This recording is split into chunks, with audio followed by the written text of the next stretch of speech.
Avertissement. Certains extraits peuvent être jugés violents ou offensants. Bienvenue à Pourquoi tant de haine? Je m'appelle Léa Clermont-Dion et ce balado est produit par Savoir Média, Landscape of Hope et l'Université Concordia. À la réalisation, François Lacasse et moi-même. Épisode 5, la réappropriation. Why are all women so stupid? Ça sera toujours plus facile pour une féministe homosexuelle de cracher sa haine de l'homme puisque, par définition, elle ne le suce pas. Know your role and shut your mouth.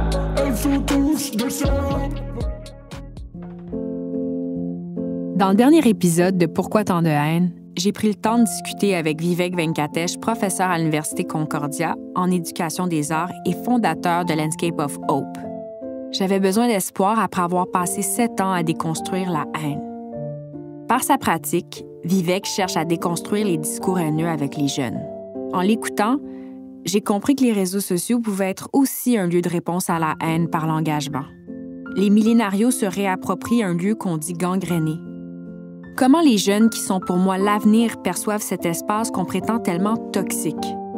J'ai fait des entrevues avec des dizaines de personnes et j'ai voulu mettre en lumière certaines de ces voix.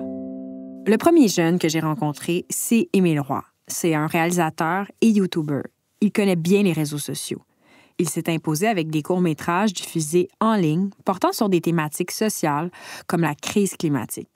Il rejoint des milliers de personnes. Je lui ai posé la question, est-ce que les réseaux sociaux peuvent être un lieu de reprise de pouvoir? Bien, la réponse très courte, oui, ça peut l'être.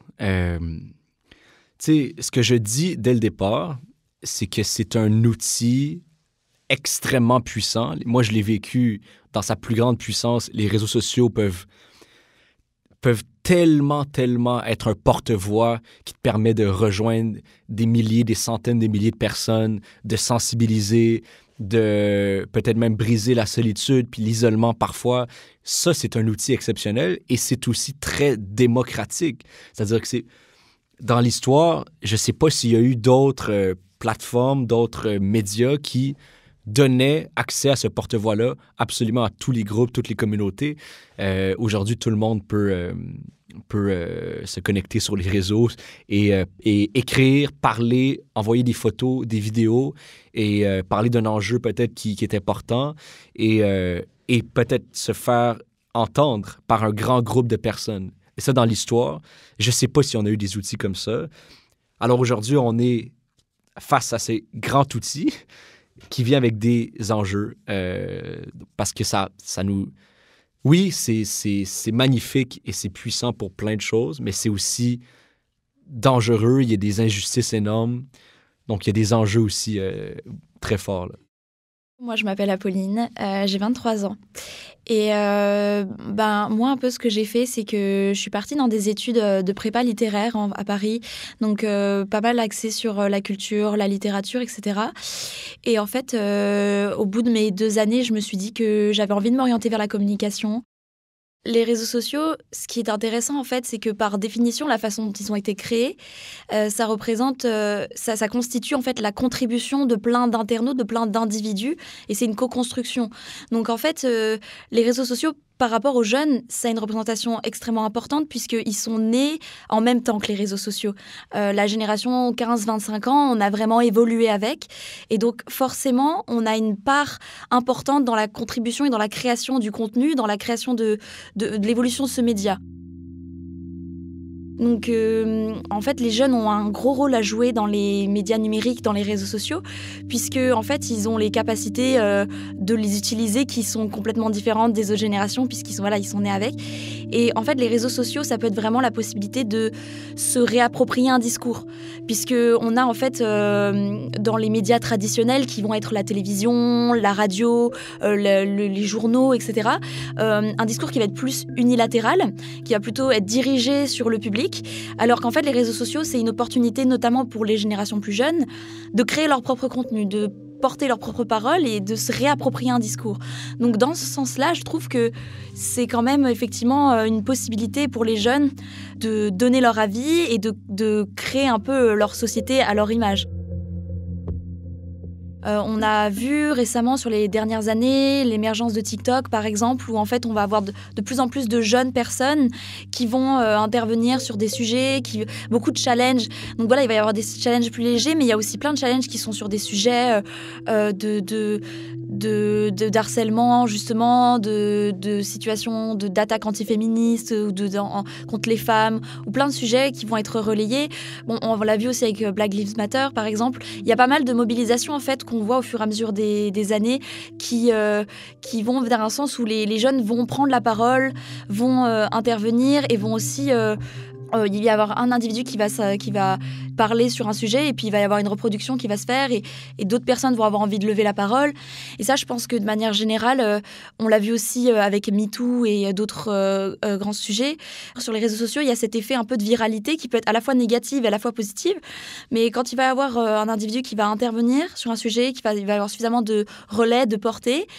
Et finalement, on va avoir de plus en plus de paroles qui vont s'élever sur ces sujets-là.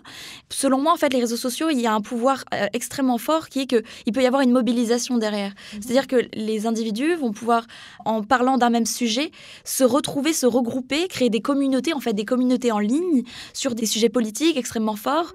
Et en fait, finalement, s'élever à la même hauteur qu'un média classique et faire entendre leurs paroles. Parmi la dizaine de jeunes rencontrés, plusieurs m'ont révélé que les réseaux sociaux ont été l'éveil pour qu'ils s'engagent. Ce lieu s'est imposé comme un espace d'empowerment, d'émancipation et d'échange de revendications. Un espace de compréhension du monde et de ses injustices. C'est d'ailleurs ce qu'avance Cassandra. Ce que j'aime, moi, des réseaux sociaux, c'est justement l'information. Tu sais, moi, je suis devenue engagée à cause des réseaux sociaux. Tu comprends? Moi, j'ai pas une famille qui est au courant. Bien, maintenant plus parce que je suis là puis que je suis comme « Hey, ça, c'est important ». Mais je viens pas d'une famille qui est super éduquée. Je viens pas d'une famille, justement, qui était engagée puis impliquée, mettons, dans la vie citoyenne, on va dire. Puis, ben moi, c'est vraiment les réseaux sociaux. Tu sais, je pense que j'ai été introduite au féminisme sur Tumblr, genre. Après ça, tu t'embarques dans un cycle vraiment d'informations. Puis là, ta bulle, ton algorithme, justement, fait en sorte que tu as de plus en plus d'informations par rapport à ça. Là, maintenant, je suis à l'université, je lis 1 million d'essais, 1 million d'études. Fait que c'est un peu ça. Puis les réseaux sociaux, ça fait juste comme alimenter ça aussi. Je trouve que les réseaux sociaux, c'est une façon d'afficher ses couleurs politiques ou d'afficher ses tendances politiques, puis de partager aussi ses idées. Je suis pas quelqu'un qui va écrire des textes, par exemple, mais je vais repartager, retweeter des trucs qui vont être à saveur politique. Notre génération, on est plus ou moins politisé. J'ai l'impression que oui, parce que moi, dans mon entourage, on l'est. Mais quand je vais ailleurs, je me rends compte que c'est pas le cas puis qu'il y en a qui s'en contrefoutent. Là. Le fait de pouvoir partager, des fois, au moins, ça allume un petit quelque chose dans les gens qui te suivent, sans nécessairement qu'ils soient engagés dans quelque chose, mais au moins, ils sont au courant. Les réseaux sociaux offrent une accessibilité des échanges. Les revendications sont plus facilement partagées et les jeunes peuvent adhérer à de nouveaux idéaux. Les slogans ne sont pas juste brandis sur des pancartes dans les rues. Elles sont visibles en ligne et ça suscite une adhésion parfois importante. Apolline voit une distinction claire entre médias numériques et traditionnels. Je pense que vraiment la façon dont les médias traditionnels ont été construits ne permettent pas en fait cette possibilité de mobilisation. Voilà, on a un peu cette image ancienne du journaliste engagé, des engagements, mais le problème c'est que c'est le média qui va délivrer l'information et l'individu qui va juste le recevoir. Alors qu'avec les réseaux sociaux, il y a vraiment cette idée en fait de rassemblement, de communauté et donc de mobilisation. Tu me demandais par rapport en France comment ça se passe en fait au niveau des jeunes. Il y a un exemple qui s'est produit il y a 2 ans, il me semble, où en fait les jeunes lycéennes se faisaient interdire d'aller étudier parce qu'elles portaient des jupes ou parce qu'elles portaient des débardeurs ou des tenues qui étaient estimées par le gouvernement et par l'éducation nationale comme inappropriées et non républicaines. Et en fait, ce terme-là, non républicain, qui avait été utilisé par le ministère de l'Éducation, avait été extrêmement repris et déjoué par les réseaux sociaux sociaux puisque ça n'avait pas vraiment de sens. Qu'est-ce qu'une tenue républicaine et jusqu'à quelle mesure une jeune femme, une jeune fille étudiante doit se voir refuser son éducation parce qu'elle porte une jupe ou parce qu'elle porte un débardeur. Et donc, il y avait eu beaucoup de réappropriation de ce discours de la tenue non républicaine sur les réseaux sociaux. Et en fait, beaucoup de gens avaient repris la peinture de Lacroix, où on voit la femme qui a le sein nu. Cette tenue républicaine, qu'est-ce que c'est? Puisque c'est une femme qui a le sein découvert. Donc, ça n'avait aucun sens. Et donc, du coup, c'est vraiment un vrai exemple de mobilisation qui est d'abord partie sur les réseaux sociaux, de réappropriation du discours, de rediscussion, et qui, en fait, après, a mené à quoi? A mené à des manifestations un petit peu partout en France, devant les lycées, où on avait des jeunes filles, en fait, qui portaient des pancartes et qui manifestaient le fait de pouvoir porter les vêtements qu'elles voulaient. Et à cela, on a vu aussi des jeunes lycéens qui ont accompagné leurs camarades de classe et qui portaient des jupes pour dire que si leurs camarades de classe ne pouvaient pas aller en cours avec des jupes, pourquoi eux le pourraient avec des jupes? Pour Apolline, les réseaux sociaux peuvent être réellement un lieu d'émancipation, malgré la haine présente. Il y a de l'espoir. Moi, je pense que c'est une réelle force et c'est une réelle opportunité, les réseaux sociaux, pour ces sujets-là, parce que on redonne la parole à la jeune génération qui est face à des problématiques à la fois sociétales, environnementales. On a été en pandémie pendant des années. Ça a impacté énormément la vie, la santé mentale, les capacités d'évolution de toute la jeune génération. Et voilà, TikTok a aussi pris énormément d'ampleur justement pendant la pandémie, dans les moments où en fait la jeune génération était complètement brimée, elle n'avait plus accès à l'éducation correctement, elle était face à d'énormes inégalités, les étudiants se sont sentis extrêmement délaissés partout dans le monde par les gouvernements face à la pandémie. C'est des choses qui sont réelles, des problèmes de société qui sont importants et je trouve que les réseaux sociaux en fait ont été pour la jeune génération la possibilité d'agir et de se réapproprier le discours et d'intervenir et aussi oui effectivement de sans frontières en fait de pays en pays de partager les mêmes problématiques, donc de créer une mobilisation plus importante, de créer une communauté en ligne qui finalement ne se limite pas à un État mais qui se partage sur tous les continents. Pour appréhender l'avenir positivement, ça prend aussi des solutions. Oui, les réseaux sociaux peuvent être des outils d'émancipation, mais ils peuvent également perpétuer les violences. Or, les jeunes que j'ai interrogés ont réitéré la nécessité que le droit s'adapte, que les États prennent leurs responsabilités pour encadrer la parole haineuse tout en respectant la liberté d'expression. C'est pas chose facile. Alexia, étudiante en droit, avait plusieurs réflexions à partager. Oui, je m'appelle Alexia Morneau, j'ai 23 ans. Je suis étudiante à l'École du barreau du Québec. Donc, je viens de graduer d'une double licence en droit civil et en développement international et mondialisation. Justement, le Code criminel, à ses articles entre 318 et 320 du Code criminel, prévoit des mesures contre le discours haineux, donc contre l'incitation publique à la haine, puis les défenses là, reliées à ça ici. Je trouve que les personnes non juristes ont tendance à mettre ça sur le dos de la liberté d'expression, mais la liberté d'expression a quand même des limites, puis c'est important de les souligner. C'est que le 23 juin 2021, le ministre de la Justice et procureur général du Canada ont déposé un projet de loi visant à combattre, c'est-à-dire plus efficacement les discours et les crimes haineux. Ça va offrir aux victimes des solutions, ça va offrir aux victimes des outils afin de contrer ça. Donc ici, on ne cherche pas nécessairement à punir, ce que je trouve très intéressant, puis ce qui est à contre-courant de notre système de droit criminel actuel. On va chercher davantage à réparer et à prévenir. C'est vraiment d'assurer un nouveau traitement des plaintes. Donc, ça va être sous le régime de la loi canadienne sur les droits de la personne. Donc, le plaignant va avoir ou la plaignante va avoir la possibilité de présenter leur point de vue à la Commission canadienne des droits de la personne qu'on a connue assez récemment dans les actualités.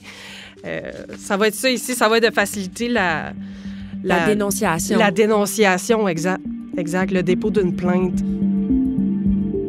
Alexia nous parle d'un projet de loi développé par l'équipe du ministre de la Justice au fédéral. J'ai d'ailleurs rencontré le ministre de la Justice canadien, David Lametti. J'ai été surprise de la rencontre. C'était un lieu d'écoute et de consultation. Le ministre a fait preuve d'empathie. Il est en train de développer un projet de loi qui vise à mieux définir la haine en termes de droit, mais aussi à accompagner davantage les victimes lorsqu'elles voudront porter plainte pour crimes haineux ou incitation à la haine, notamment dans un contexte numérique. Pour Alexia, la solution, c'est le droit. Charlotte est aussi de cet avis. Elle pense qu'il faut redonner un pouvoir aux institutions pour encadrer la haine. Le travail que j'ai fait avec 2 collègues en droits et libertés, dans un travail universitaire, on se penchait sur la question des élus, à savoir si ceux-ci pouvaient bloquer des utilisateurs, puis tout le lien avec la liberté d'expression. L'un des éléments que j'ai trouvé intéressant, c'est...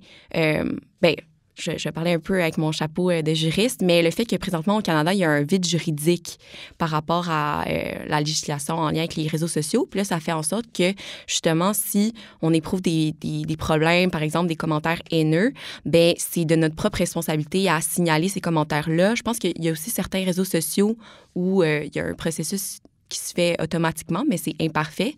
Donc, je pense que ça va être intéressant dans les prochaines années de voir comment on va légiférer par rapport aux réseaux sociaux, parce que justement, il y a des questions de liberté d'expression sur lesquelles on ne veut pas empiéter, mais en même temps, on voit qu'il y a certains mots qui sont trop grands, puis ça crée de la souffrance chez plusieurs personnes. Charlotte est d'avis qu'il faut encadrer la haine par le droit. Elle pense également que les réseaux sociaux peuvent être un lieu d'affranchissement. Elle y voit même des avantages. Le côté très positif des réseaux sociaux, c'est que ça a une capacité de connecter les gens à travers le monde instantanément. Puis, je pense que quand on parle d'empowerment, c'est que parfois, ça sert à certaines communautés. On peut penser à des communautés marginalisées, LGBTQ2S+, communautés culturelles, etc., de se retrouver puis de créer des safe spaces ou justement de se donner l'occasion de rencontrer des gens qu'on ne rencontrerait pas dans la vie physique. Donc ça, je trouve ça très intéressant. Je pense que ça permet aussi des partages de connaissances, d'informations qui nous passeraient peut-être devant les yeux dans la vraie vie. Donc ça, je trouve ça très intéressant. Il y a quelque chose vraiment là, de formidable, finalement. Exactement, mais tout dépend, selon moi, de l'utilisation qu'on en fait. Toutes les qualités qu'on trouve de ce côté-là peuvent être utilisées d'un moins bon côté. Quand on parle de communauté, il peut aussi avoir des communautés qui propagent la haine. Je pense notamment à la manosphère, à des groupes antiféministes. Mais plein de groupes qui peuvent se former pour justement avoir des impacts peut-être moins louables que des communautés marginalisées qui, elles, tentent de trouver un safe space. Mais en même temps, l'argument du safe space, je pense, peut être utilisé de plusieurs côtés, mais je trouve que c'est ça, on voit... L'explosion de la parole, finalement. Exactement, oui. Devant la haine, on a besoin de solutions. Qu'est-ce qu'on fait pour changer les choses? Je pense, de prime abord, en amont, utiliser l'éducation, tout ce qui est respect, empathie, civisme, on s'en sort pas. Puis je pense qu'il faut adopter ce même type de comportement-là en ligne. Puis à l'école, je veux dire, moi, j'ai jamais eu de cours sur comment interagir sur Facebook, comment parler à des gens. Il y a peut-être quelque chose à faire par rapport à ça, parce que visiblement, il y a des gens qui se croient tout permis puis qui font plein de trucs sur les réseaux sociaux qui ne se permettraient pas, je pense, dans la vraie vie. De se mettre à la place des autres, essayer de comprendre la position des autres. Puis ça vient peut-être un peu aussi avec l'information. Essayer de s'informer avec des différentes sources d'informations pour essayer d'avoir un esprit plus critique, lire des gens même avec qui on est en désaccord. Je pense que ça peut peut-être aider de justement moins aller all-in avec une position puis penser vraiment que c'est la seule qui est bonne. La psychiatre Cécile Rousseau prône également l'éducation, mais aussi le travail de prévention par l'écoute. C'est d'ailleurs ce qu'elle fait lors de ses interventions. Donc, ce qui m'occupe ou ce qui me fait rêver, c'est d'abord, je dirais, dans mon rôle de clinicienne, le travail direct avec des individus qui sont finalement souvent rejetés ou dont on a peur socialement. Pour moi, ça, c'est très important. C'est de dire comment, et ça, c'est le premier pas, comment est-ce qu'on peut retrouver l'humain derrière derrière tout ce qu'on rejette. Alors bien, on peut rejeter socialement et personnellement la violence, mais qu'est-ce qu'elle dit? Qu'est-ce qu'elle dit pas juste de la personne qui la porte, qu'est-ce qu'elle dit de nous collectivement? Qu'est-ce qu'elle dit de ce qui ne va pas dans nos sociétés? Qu'est-ce qu'elle dit d'une responsabilité politique que nous avons tous? Et finalement, cette idée de dire moraliser les situations où la détresse actuellement, ça ne marche pas, il faut donc comprendre. Et comprendre, ça n'est pas justifié. Je pense que la seule façon de comprendre, c'est de s'asseoir avec des personnes qui vivent cette détresse et cette haine et de les écouter. Donc ça, je pense que c'est quelque chose qui est très, très important dans mon travail et qui permet justement de tricoter des solutions, mais à partir de ce que eux me disent et pas juste à partir d'un point de vue pathologisant ou extérieur. C'est très, très important de prêter attention respectueusement à ce que les gens nous disent, même et surtout quand on n'est pas d'accord avec eux. Le chercheur David Morin réitère qu'il faut investir le champ politique pour envisager une transformation sociale. Alors en fait, je pense qu'il n'y a pas une solution, il n'y a pas de baguette magique, il y a en fait un éventail de solutions qu'on est capable d'activer. Probablement la première chose, c'est de reconnaître que l'objectif, c'est pas d'annihiler les discours haineux de l'espace public ou de l'espace social. Ils sont là, ils existent, ils nous disent quelque chose sur la société qu'on est.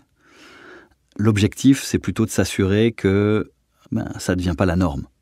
Et que donc ces discours-là ne sont pas en train de détricoter finalement le tissu, la cohésion sociale, le fait de vivre ensemble, etc. Donc c'est important. C'est important parce que tu ne vas pas du tout diriger tes solutions de la même manière selon que tu vises les groupes les plus extrémistes de la société et si tu vises les populations qui sont peut-être à un moment donné ou à un autre susceptibles de basculer dans des discours haineux. Donc il faut des solutions différenciées. Il ne faut pas croire que la sensibilisation universelle va fonctionner de manière universelle. Sinon, je pense qu'on se plante.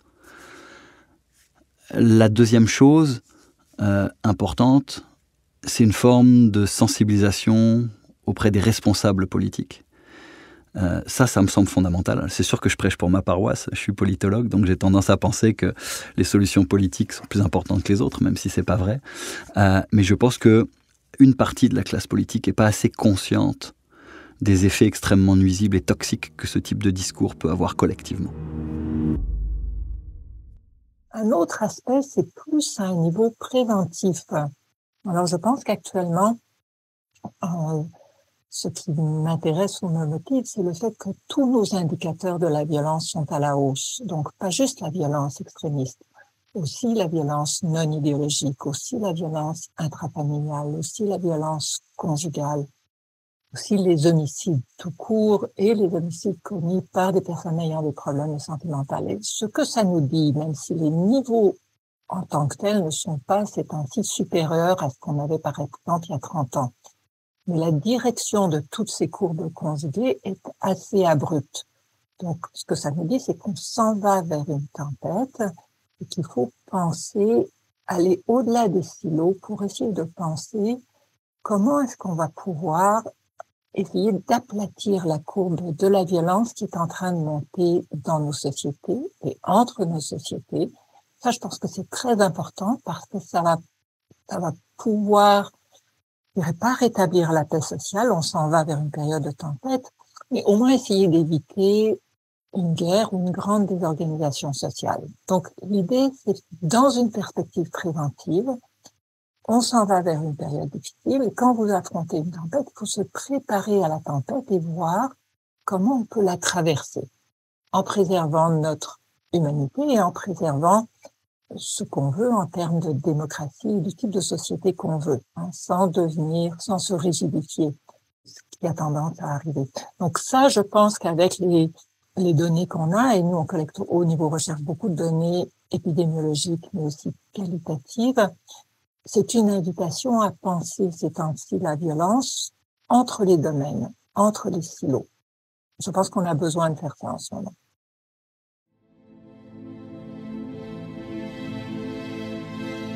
À travers mes études doctorales où j'ai étudié les violences faites aux femmes en ligne, j'ai aussi réalisé, avec Guylaine Marois, le film « Je vous salue, salope », portant sur la misogynie en ligne. Face à ce problème, je me suis dit que l'une des solutions, c'était l'éducation. D'où l'importance de parler de la haine avec les jeunes. On a d'ailleurs fait un projet avec la clinique Jury Pop, la campagne Stop les cyberviolences. On a rencontré des milliers d'étudiants pour présenter le film Je vous salue salope et parler avec eux de cyberviolence. En conséquence à ce projet, et pour avoir lancé cette campagne, j'ai reçu malheureusement un backlash. Un ressac auquel je ne m'attendais pas du tout. Des centaines de commentaires sexistes, injustes, des photomontages pornographiques, des menaces de mort. J'ai vu la haine plus forte et violente que jamais. Ça me laisse croire qu'il faut continuer à en parler encore et encore. Le climat toxique est plus fort que jamais. C'est à travers le dialogue, l'écoute qu'on va y arriver. Il y a de l'espoir, il y a des solutions. Il faut continuer à agir.